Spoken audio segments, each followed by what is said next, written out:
What's up, Blue Jay fans? It's Rob Scott of the Jay Talking Podcast, back with another game recap. This one was an exciting one. These are fun to do when the Blue Jays play like this, when there's excitement, when there's comebacks, when there's home runs. This was a fun one. The Blue Jays took Game 2 of this series against the Red Sox 10-9, battling back from an 8-4 deficit, battling back from a 9-8 deficit after Big Papi went deep, and then eventually winning it in the bottom of the ninth on a base hit from Devon Travis. Blue Jays go to 26-25 on the season. Boston falls to 29-20, still the AL East leaders. Jays still in third, but now they're 7-2 in their last 9 and have a 4-game win streak. So, all of a sudden things are kind of turning. Things are looking promising. The offense is hitting. We're starting to see some runs scored in the last 3, 4, 5 games. I think we're in the midst of that offense starting to correct and come back to where it's supposed to be. On offense today, Russ Martin was the leader with a 3-for-5 night, a home run, 3 ribbies. Devon Travis 2-for-5 with 2 RBIs. The game winner, Batista 2-for-5, a ribby and a run. He's been great in the leadoff spot. Josh Donaldson 1-for-3 with 2 ribbies, following up a big night last night. Darwin Barney 2-for-3 with a run. The Jays overall had 13 hits, scored 10 runs, walked twice, and struck out 8. On the offensive side, we will note that Troy Tulowitzki hit the DL today, 15-day DL with that quad injury. Let's hope it's just 15 days. As I've said many times, and I'll try and make myself stop saying it, he averages 118 games a season, and this may be the beginning of, losing almost a third of his year. Boston, that deadly offense in Boston. Jackie Bradley extended his hit streak to 29 games. Xander Bogaerts, wow, what a great player. He's hitting over 350. He was 3-for-5 today with a home run and 3 ribbies. No, excuse me, a home run and RBI, 3 runs scored. Dave Ortiz with the home run in the top of the ninth to take the lead. He's a killer, man. He's so clutch. No wonder he's won 3 championships. But how long can he keep doing this? My God. I mean, he's hitting over 330. There's no way he can keep up this pace. But good for him. Hanley Ramirez, 2-for-4 with 3 ribbies. Travis Shaw, home run, and 1 RBI. All Boston players collected a hit. And they also stole 3 bases. The Boston Red Sox are 34 for 37 in stolen bases this year. I believe that leads the major leagues in both stolen bases and stolen base percentage. They're stealing at a 92% rate. That is incredible. To add to that offense, to have all those hits and then be able to run as well, but not just run, but to be able to pick your spots as well as they do, that's very, very impressive. I don't think they can keep it up. I think they'll be a top 10 offense, but I don't think they'll be a number 1 offense, but what the hell do I know?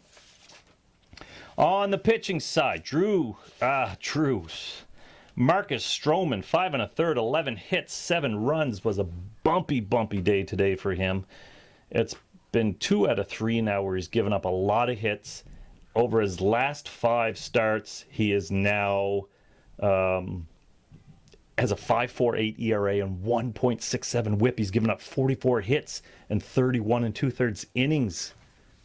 That's rough. What is up with that? Is that I'm not hearing any velocity issues, no injury issues, just a bumpy patch in the road, I hope. We need him. We need him to turn it around. Jesse Chavez with an inning today. He gave up a run, but unearned run. Drew Storen with an inning, a nice inning, gave up a hit, struck out 2. His velocity was back up to 92, 93, which is a bump, which, if that holds, then he's the Drew Storen of old, and we can really begin to look forward to that piece that we got for Ben Revere. He's an important part of this bullpen, and it's important that, obviously, that he begins pitching like we think he can. Aaron Loup came in and pitched 2/3 of an inning, struck out 2. It was his debut this year. Again, Aaron Loup has had a bumpy year last year, I think a 4.46 ERA, but very, very nice hit to strikeout ratio, walk to strikeout ratio. 46-7, I think. So there was actually some really good things he did last year. In the 3 years previous, ERAs in the ballpark of 3.15, 2.64, 2.53. So, I mean, he's been much better than he's been crappy. So if you think Aaron Loop can bounce back, Drew Storen can bounce back, Brett Cecil comes back and becomes Brett Cecil, then we have Roberto Osuna, that actually has the makings of a very good pen.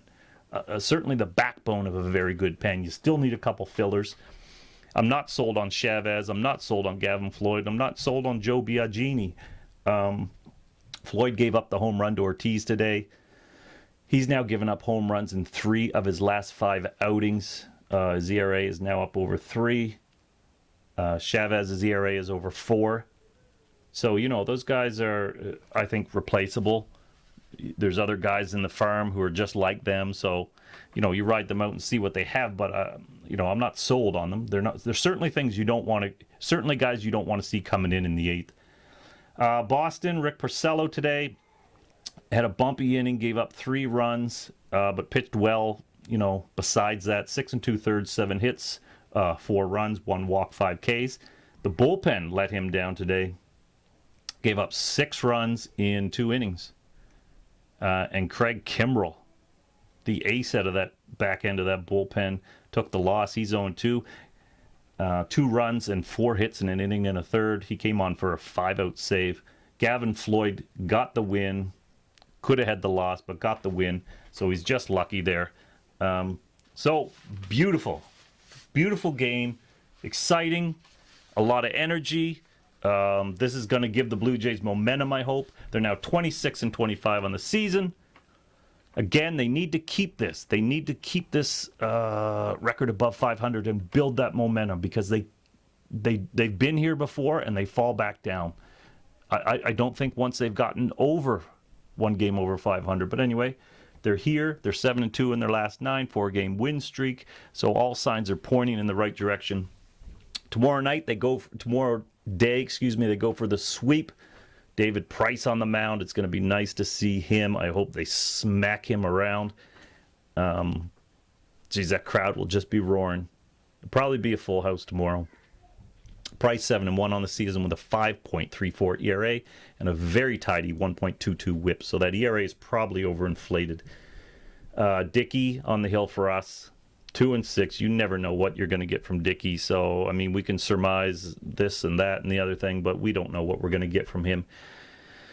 2-6, as I said, 4.60 ERA.